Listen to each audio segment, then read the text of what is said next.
நீங்கள் மாவட்ட அரசாங்க அதிபர் இவ்வாறு செய்கின்றார், அவர் என்பிபியின் கூற்றுக்கிணங்கத்தான் செயற்படுகிறார் என்றால் அவர் தொடர்பில் நீங்கள் மக்களை திரட்டி போராட்டத்தை நடத்துங்கள். 8 மாவட்டங்களிலும் இந்த போராட்டம் பெருமெடுப்பில் இடம்பெற இருக்கின்றது.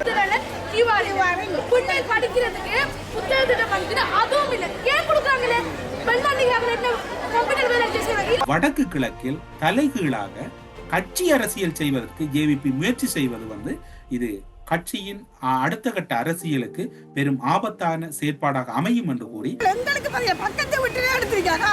அப்ப நான் புருஷனும் இல்ல, 3 பிள்ளைகளையும் பார்க்காம அவங்க செய்யிருக்காங்க. அதோட கூலிப்படையில் இருக்கிறவங்க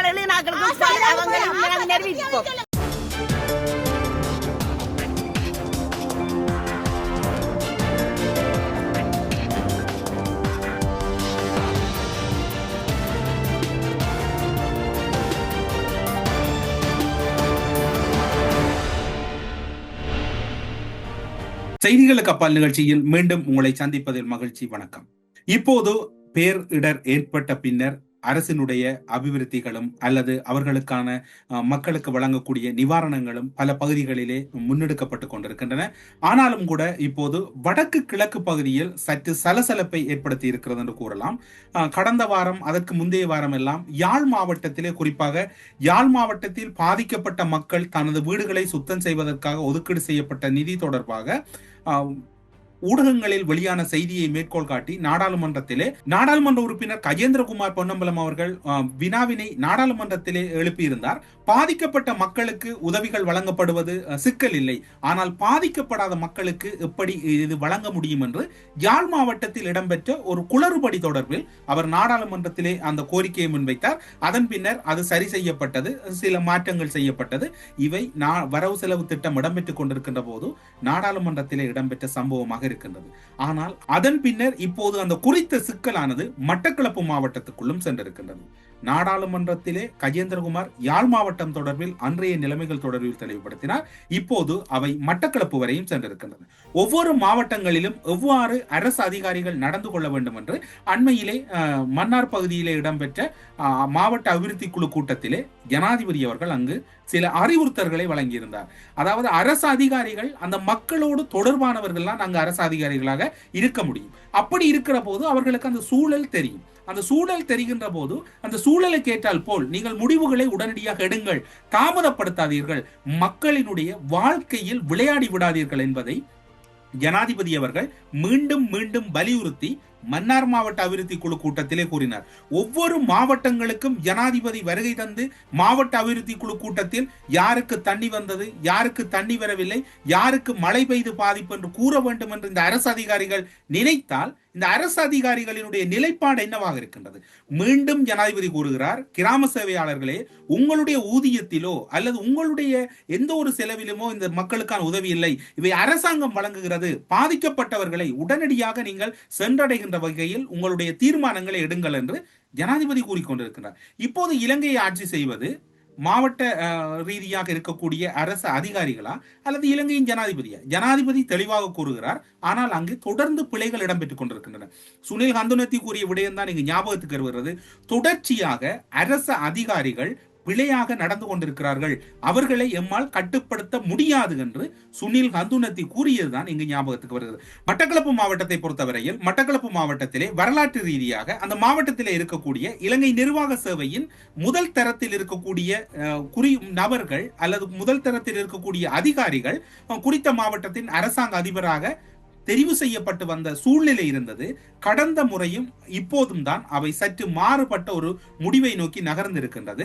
அந்த மாவட்டத்தை சார்ந்திருக்கக்கூடிய தகுதியுடையவர்கள் அரசாங்க அதிபராக வருகின்ற போது அந்த மாவட்டத்தின் நிலைமை அவர்களால் உணரப்படும். சில விடயங்களை அவர்கள் முடிந்தவரை அந்த சூழலுக்கு ஏற்றால் போல் சில முடிவுகளை நோக்கி நகர முடியும். இப்போது இருக்கக்கூடிய மாவட்ட அரசாங்க அதிபருக்கு கிராம சேவையாளர் பிழையான ஒரு முடிவை கொடுத்தால் அது தொடர்பில் அவரால் வினா எழுப்ப முடியாது, மாவட்டம் தொடர்பில் அவருக்கு தெரியாது. இதனால் அதனால் தான் வலியுறுத்தி இந்த தளத்திலே கூறியிருந்தோம், அந்தந்த மாவட்டத்துக்கான அரசாங்க அதிபர்களை அந்தந்த மாவட்டத்திலிருந்து தெரிவு செய்யுங்கள் என்று. இப்போது அருண் கேமச்சந்திரா அவர்களுக்கு சார்பான ஒருவர் மட்டக்களப்பு மாவட்டத்தில் அரசாங்க அதிபராக நியமிக்கப்பட்டதன் விளைவு அந்த மக்கள், பாதிக்கப்பட்ட மக்களை இன்று வீதி வழியே போராட வைத்திருக்கிறது என்றால் அதுவும் என்பிபி அரசினுடைய ஒரு பெருவெற்றியாக இருக்கின்றது. என்பிபி அரசினுடைய சில விடயங்கள் பாராட்டப்பட வேண்டி இருக்கின்றது, பாராட்டப்பட்டுக் கொண்டிருக்கிறது. இப்போதும் இந்த இடத்திலே அனுருகுமார திசாநாயக்கவின் செயல்பாடுகள் பாராட்டுக்குரியது. ஆனால் மட்டக்களப்பு மாவட்டத்தை பொறுத்தவரையில் பாலமீன்மடு பகுதியிலே இன்னும் ஒரு குளறுபடி இடம்பெற்றிருக்கிறது. அவை இப்போது மறைக்கப்பட்டு விட்டது. இப்போது போராட்டம் ஒருவருக்கு எதிராகத்தான் இடம்பெற்றிருக்கின்றது.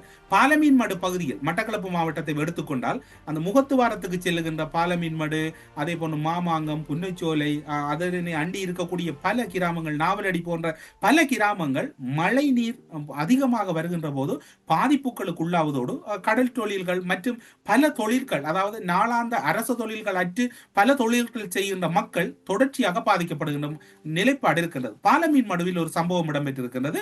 அதாவது மழை ஆரம்பித்து வெள்ளம் ஆரம்பித்த போது பாலமீன்பாடு பகுதியில் 410 குடும்பங்கள் வசிக்கிறார்கள். பகுதியில் இருக்கக்கூடிய தமிழரசு கட்சியின் வட்டார வேட்பாளர் என்ன செய்கிறார் என்றால், கிராம சேவையாளருடன் இணைந்து அந்த பாதிக்கப்பட்ட முதல் கோப்புகளை அரசாங்கம் கோரிய போது 26 பேர்கள், அதாவது தமிழரசு கட்சியோடு மிக நெருக்கமானவர், அவருடைய சுற்றத்தார், உறவினர்கள் எல்லாரையும் இணைத்து 26 பேருடைய பேர் விவரங்களை பிரதேச செயலாளர் ஊடாக, மாவட்ட அரசாங்க அதிபர் ஊடாக அந்த பாதிக்கப்பட்ட பிரிவுக்கு அனுப்பி வைக்கப்படுகிறது. அதன் போது அங்கு பாதிக்கப்பட்டவர்கள் தொடர்பில் 26 பேர் வருகிறார்கள். அதன் பின்னர் அந்த பாதிக்கப்பட்டவர்களுக்காக கொடுக்கப்பட்ட உலருணவு பொருட்களும் கூட இந்த 26 பேருக்கு தான் வழங்கப்படுகிறது. இதன் பின்னர் பார்த்தால் அங்கு 410 குடும்பங்கள் பாதிக்கப்பட்டிருக்கிறது. தமிழரசு கட்சியின் ஒரு வட்டார உறுப்பினர் எவ்வளவு ஒரு மிகவும் மோசமாக நடந்திருக்கிறார் என்று பாருங்கள். மட்டக்களப்பு மாவட்டத்தில் 3 நாடாளுமன்ற உறுப்பினர்களை வெற்றி பெற்றிருக்கக்கூடிய இலங்கை தமிழரசு கட்சி என்ன விடயத்தை பார்த்துக் கொண்டிருக்கிறது? அங்கு மாநகர சபையும் நாடாளுமன்ற உறுப்பினர்களால் கட்டுப்படுத்த முடியாது, அதே போன்று உள்ளூராட்சி சபை உறுப்பினர்களையும் கட்டுப்படுத்த முடியாது என்றால் 3 நாடாளுமன்ற உறுப்பினர்களும் பதவி விலகுவதை தவிர இதில் ஒரு நல்ல வாய்ப்பு இல்லை என்றுதான் எண்ண தோன்றுகிறது. சிலவேளை இந்த பின்னர் உங்களுடைய கருத்துக்களை நீங்கள் கூறலாம். இவ்வாறு ஒவ்வொரு இடங்களிலும் குளறுபடிகள் தொடர்ந்து இருக்கிறது. சரி, இதுதான் முடிந்ததா? இப்போது அது சரி செய்யப்பட்டு ஏதோ ஒரு வகையில் இணக்கப்பாடோடு செல்வதாக கூறப்படுகிறது. குறித்த பகுதியின் கிராம சேவையாளராக இருந்தவர் இப்போது இல்லை, அவர் பிரித்தானியாவுக்கு சென்றிருப்பதாக கூறப்படுகிறது. அவரும் என்பிபியின் ஒரு முக்கிய புள்ளியினுடைய ஒரு முக்கிய பதவியில் இருந்தவராக கூறப்படுகிறது. அந்த கிராம சேவையாளரினுடைய கணவர் பெண் தான் அங்கு கிராம சேவையாளராக இருந்திருக்கிறார். இது அங்கு இருக்கக்கூடிய தகவல். அதன் பின்னர் பார்த்தீர்கள் என்றால் இதுவும் ஒரு படியாக பின்னர் சரி செய்யப்படுகிறது. அதன் பின்னர் இந்த பிரதேச செயலகம் இது எதற்கு கீழ் வருகிறது என்றால் மண்முனை வடக்கு பிரதேச செயலகத்தின் கீழ் வருகிறது. பிரதேச செயலாளரே நீங்கள் பாதிக்கப்பட்ட பகுதிக்கு செல்ல முடியாது விட்டால் உதவி பிரதேச செயலாளரை அனுப்ப வேண்டும், அல்லது அதுக்கு பொறுப்பாக இருக்கக்கூடிய அடுத்த நிலை அதிகாரிகளை அனுப்ப வேண்டும். நீங்கள் பழைய தரவுகளை அனர்த்த முகாமைத்துவ பிரிவுக்கோ பொது நிர்வாக உள்நாட்டு அலுவலர்கள் அமைச்சுக்கோ அனுப்புவதால் வந்த விளைவுகள் தான் இப்போது மட்டக்களப்பு மாவட்டத்தில் மக்கள் இறங்கி போராட வேண்டி இருக்கிறது. மக்கள் பாதிக்கப்பட்டார்களா பாதிக்கப்படவில்லையா என்பதை தீர்மானிக்க வேண்டியது கள விஜயம். அந்த கள விஜயம் எப்போது இடம்பெற்றிருக்க வேண்டும்? இப்போது வெள்ள அனர்த்தம் இடம்பெற்று அது வெள்ள அனர்த்தம் வடிந்து எவ்வளவு நாட்கள் ஆகிறது? இன்று மக்கள் போராடும் வரைக்கும் உங்களுடைய அசம்பந்த போக்கு இருக்கிறது என்றால் சுனில் கந்தனத்தி கூறிய அரசு அதிகாரிகள் நீங்களா என்கின்ற சந்தேகம் மக்கள் மத்தியில் எழுகிறது. பிரதேச செயலாளர்கள் ஒரு விடயத்தை புரிந்து கொள்ள வேண்டும். மக்களின் குரலாக ஊடகங்கள் இருக்கின்ற போது, மக்களின் நண்பனாக ஊடகங்கள் இருக்கின்ற போது அவர்களுக்கு இழைக்கப்படுகின்ற அநீதிகளை ஊடகம் பொறுப்போடு கேள்வி கேட்கும். அந்த கேள்வி கேட்கின்ற இடத்தில் ஊடகம் இருக்கின்ற போது ஊடகங்களுக்கு நீங்கள் சொன்னால் உங்களுக்கு நிவாரணம் வழங்க முடியாது. உங்களை யார் ஊடகங்கள் முன் தோன்ற கூறியது என்று பிரதேச செயலாளர்கள் மட்டக்களப்பில் மிரட்டுவது மிக மிக அபத்தமான ஒரு செயல். அவ்வாறு மிரட்டுகின்ற சில விடயங்கள் எமது கைவசம் இருக்கின்றன. அவற்றை உரிய இடத்துக்கு முறைப்பாடு செய்ய வேண்டி வரும். பொதுமக்களோடு பண்பாகவும் பண்போடும் நடந்து கொள்ளுங்கள். பொதுமக்கள் அவர்கள் பாதிக்கப்பட்டவர்கள் அல்லது அவர்கள் எங்களுடைய மக்கள் என்கின்ற மனநிலையோடு அவர்களை நடத்துங்கள். மாறாக ஒரு மேலதிகாரிகள் என்கின்ற மனநிலையில் இருந்து கொண்டு அவர்களை அணுகாதீர்கள். அந்த மக்கள் இன்று வெள்ளத்தால் பாதிக்கப்பட்டு இடைத்தங்கள் முகாமுக்கு வராது விட்டாலும் அவர்களுடைய பாதிப்பு என்பது அவருடைய ஜீவனோபாயம் தடைப்பட்டிருக்கின்றது. மன்னாரிலே ஜனாதிபதி அவர்கள் மிக அழகாக கூறுகிறார், கடற்தொழிலுக்கு செல்லுகின்றவர்கள் கடல் தொழில் செய்யலாது விட்டால் என்னிடம் கேட்டால் நீங்கள் அவருக்கு நிவாரணம் வழங்க வேண்டும் என்று. மட்டக்களப்பு மாவட்டத்தில் இருக்கக்கூடிய மாவட்ட அரசாங்க அதிபதி, அங்கு பொறுப்பு நிலையில் இருக்கக்கூடியவர்களை ஒரு முறை சிந்தித்து பாருங்கள், இது நீங்கள் செய்தது சரியா அல்லது எது பிழை என்று. இந்த இடத்திலே மட்டக்களப்பு மாவட்டத்தில் இருக்கக்கூடிய இலங்கை தமிழரசு கட்சியின் 3 நாடாளுமன்ற உறுப்பினரை நோக்கித்தான் இந்த கேள்விகளை முன்வைக்கின்றோம். நீங்கள் மாவட்ட அரசாங்க அதிபர் இவ்வாறு செய்கின்றார், அவர் NBPயின் கூற்றுக்கிணங்கத்தான் செயற்படுகிறார் என்றால் அவர் தொடர்பில் நீங்கள் மக்களை திரட்டி போராட்டத்தை நடத்துங்கள். நீங்கள் ஒதுங்கி விடாதீர்கள். ஒரு அரசு சீராக நடக்கவில்லை என்றால் அது தொடர்பில் கேள்வி எழுப்புவதற்கு பொறுப்பு இருக்கின்றது. கீழ்ப்பகுதியிலே பின்னூட்டத்திலே அனுர அரசை விமர்சிக்க வேண்டாம் என்று கூறாதீர்கள். இதில் இருக்கக்கூடிய ஒவ்வொரு கண்ணீரையும் மக்களுடைய ஆதங்கங்களையும் பார்த்துவிட்டு உங்களுடைய பதில்களை நீங்கள் பின்னூட்டத்திலே வழங்குங்கள். புன்னைச்சோலை பகுதி இன்று மட்டக்களப்பு மாவட்டத்தில் இன்னும் ஒரு பகுதி தான் புன்னைச்சோலை பகுதியிலே அங்கு மக்கள் ஒரு போராட்டத்தை முன்னெடுக்கிறார்கள். அந்த போராட்டத்தை நீங்கள் இப்போது பாருங்கள்.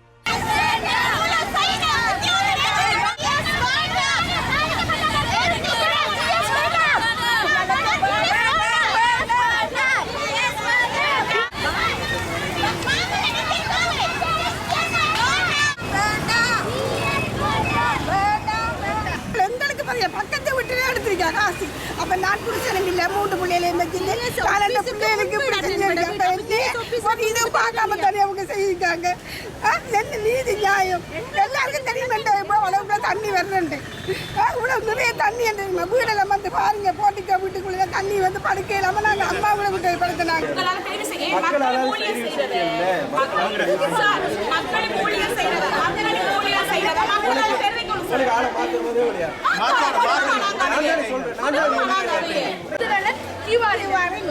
படிக்கிறதுக்கு புத்தக திட்டம் படிக்கிற அதுவும் இல்லை. ஏன் கொடுக்குறாங்களே வெள்ளாண்டிங்க அவங்க என்ன கம்பெனியில் வேலை செய்யறாங்க. எல்லா மக்களுக்கும் தான் கொடுக்குறாங்க.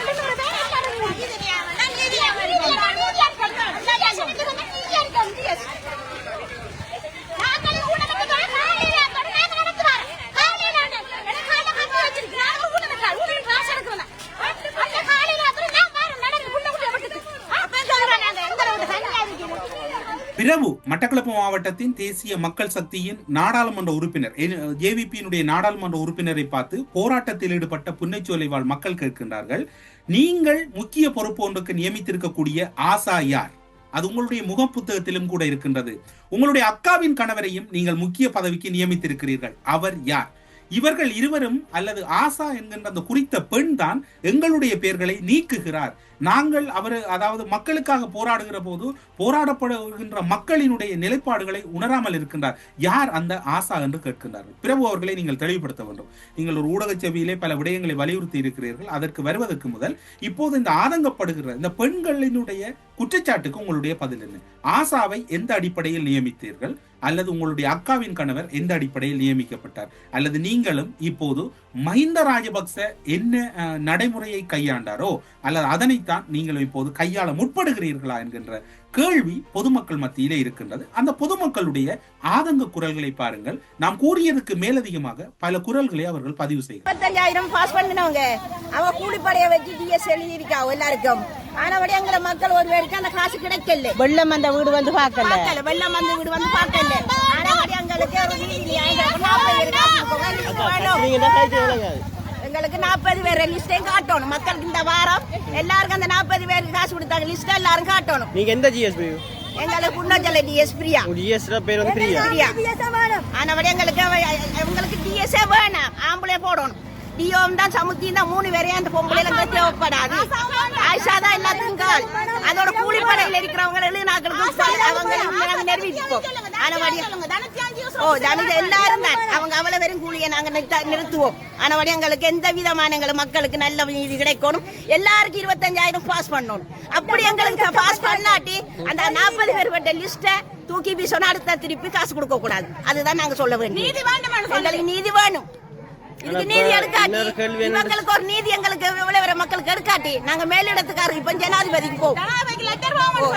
ஆனா ஜனாதிபதி என்ன சொல்லிருக்கேன்னு சொல்லி சொன்னா வீட்டுக்குள்ள தண்ணி பூந்தாக்களுக்கு மட்டும் 25,000 கொடுக்க சொல்லிருக்காரு. தண்ணி பூந்து இருக்கு. அப்ப ஜிஎஸ் விட்டு பாக்கல. எங்களுக்கு ஒரு நீதி கிடைக்கணும்.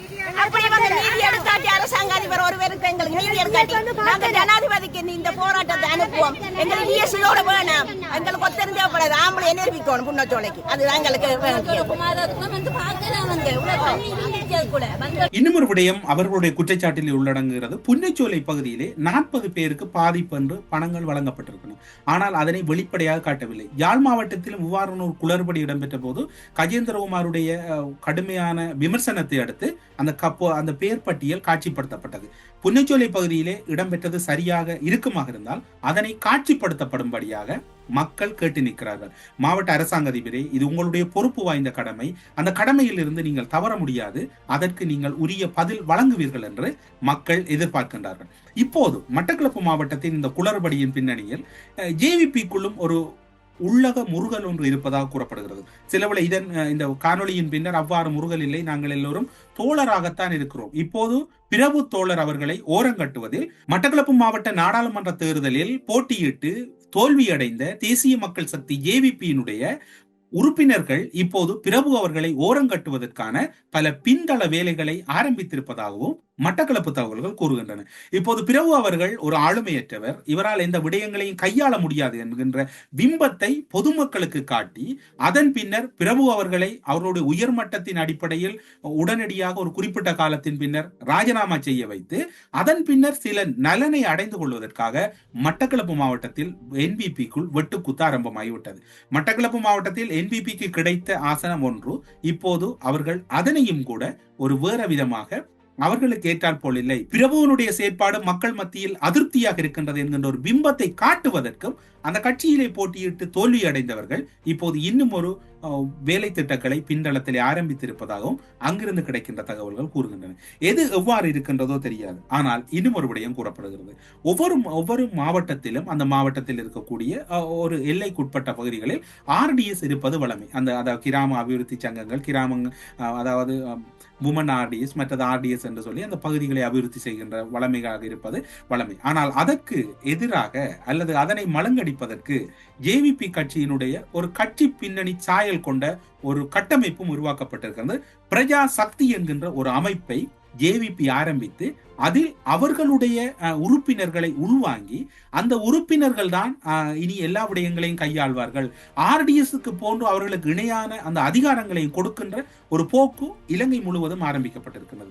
ஒட்டுமொத்தத்தில் இப்போது என்பிபி அரசானது தன்னுடைய கட்சி நடவடிக்கைகளை இந்த பேரனர்த்தத்தின் பின்னர் தீவிரப்படுத்தி இருக்கிறதா என்கின்ற சந்தேகம் எழுகின்றது. எனவே ஒரு பேரனர்த்தம் இடம்பெற்றால் அதனை பேர் அனர்த்தமாக கையாளுங்கள். ஜனாதிபதி மீது இந்த இடத்தில் விமர்சிப்பதற்கு இடமே இல்லை. அவருடைய செயற்பாடுகள் மீதும் விமர்சிக்க முடியாது. காரணம் என்னவென்று சொன்னால் அவர் செல்லுகின்ற இடம் அத்தனையிலும் இந்த விடயங்கள் தொடர்பில் அழுத்தமாக அரசு அதிகாரிகளுக்கு சில அறிவுறுத்தல்களை வழங்குகின்றார். அப்படி இருக்கின்ற போது அவர் பதில் சொல்லாமல் தயக்கம் காட்டினால்தான் அவர் மீது விமர்சனம் வைக்க வேண்டும். சிலவேளை இந்த மட்டக்களப்பு மாவட்ட இந்த விவகாரம் இந்த காணொளி வெளியான பின்னர் அதற்கும் நாளை காலையில் ஒரு நல்ல தீர்வு இடம்பெறலாம் என்று எதிர்பார்க்கப்படுகிறது. மாவட்ட அரசாங்க அதிபரை உடனடியாக மட்டக்களப்பு மாவட்டத்தில் இருக்கக்கூடிய 5 நாடாளுமன்ற உறுப்பினர்கள் ஹிஸ்புல்லா, பிரபு, ஸ்ரீநேசன், ஸ்ரீநாத், சாணக்கியன் போன்ற 5 உடனடியாக சந்தித்து இந்த பிரச்சனையை ஒரு சுமூகமான தீர்வு எட்டப்படுவதற்கு கலந்துரையாடல் ஒன்றை ஆரம்பிக்க வேண்டும். அவ்வாறு கலந்துரையாடல் ஆரம்பிக்காது விட்டால் ஒவ்வொரு பிரதேச செயலாளர் பிரிவில் இருந்தும் இந்த போராட்டம் வெகு விரைவில் ஒரு பெரும் திரட்சியான போராட்டமாக வெடிப்பதற்கு வாய்ப்பு இருக்கிறது. ஏன் இங்கு மட்டுமா, பெருகல் பிரதேசத்திலும் கூட ஒரு கிராம சேவையாளர் பிரிவு முற்றுகையிட்டு போராட்டம் நடைபெறுகிறது. கிட்டத்தட்ட ஒரு போராட்டத்துக்கான களம் ஆரம்பிக்கப்பட்டிருக்கிறது. வடமாகாணத்திலே மீனவர் பிரச்சனைக்கான போராட்டத்தை மீனவர்கள் ஆரம்பித்திருக்கிறார்கள். எனவே என்பிபி அரசுக்கான ஒரு சவாலாக இந்த காலப்பகுதி இருக்க போறது. முறையாக இந்த விடயத்தை கையாளுவதற்கு அரசு அதிகாரிகளுக்கான உரிய அறிவுறுத்தல்களை பொது நிர்வாக உள்நாட்டு அலுவலர்கள் அமைச்சு உடனடியாக வழங்க வேண்டும். அவ்வாறு அது வழங்குவதில் தாமத போக்கு இடம்பெறுமாக இருந்தால் அடுத்த கட்டத்தில் என்ன நடவடிக்கை எடுப்பது என்பது தொடர்பில் பொது நிர்வாக உள்நாட்டு அலுவலக அமைச்சு ஒரு அறிவுறுத்தலை வழங்க வேண்டும்.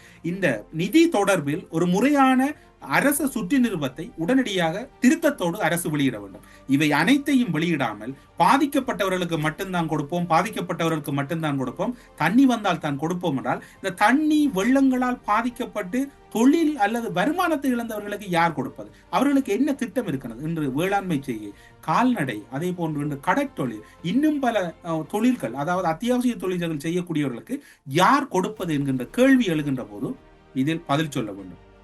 அமைச்சர்கள் அனைவரும் ஜனாதிபதி பார்த்துக் கொள்கிறார், எமது கட்சி கட்டுமானமே அப்படித்தான் இருக்கிறது என்று இந்த பொதுவாகவே கூறுகின்ற கதைகளை கூறாமல் பொறுப்போடு பதில் சொல்வீர்களாக இருந்தால் நல்லது நடக்கும் என்று எதிர்பார்க்கப்படுகிறது.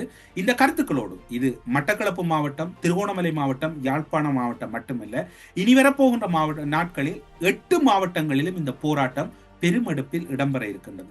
ஏன் 8 மாவட்டங்களில் மட்டும்தானா பிரச்சனை என்று நீங்கள் கேட்டீர்கள் என்றால், 8 மாவட்டத்துக்கு வெளியிலும் எதிர்க்கட்சிகள் களத்திலே அதிக அளவு தீவிரத்தோடு இருப்பதனால் அங்கு முழுமையான நேர்மைத்தன்மையோடு சில வேலைகள் இடம்பெறுகின்றன. வடக்கு கிழக்கில் தலைகீழாக கட்சி அரசியல் செய்வதற்கு ஜேவிபி முயற்சி செய்வது இது கட்சியின் அடுத்த கட்ட அரசியலுக்கு பெரும் ஆபத்தான செயற்பாடாக அமையும் என்று கூறி, இதில் கூறப்பட்ட விடயங்கள் அனைத்தும் மட்டக்களப்பு மாவட்டம், திருகோணமலை மாவட்டம், அதே போன்று யாழ் மாவட்டத்தில் இருக்கக்கூடிய மக்களிடமிருந்து கிடைக்கப்பெற்ற ஆதங்க குரல்களை இந்த தளத்திலே வெளிப்படுத்தி இருக்கிறோம் என்று கூறி செய்திகளுக்கு அப்பால் நிகழ்ச்சியிலிருந்து விடைபெற்றுக் கொள்கிறோம். நன்றி, வணக்கம்.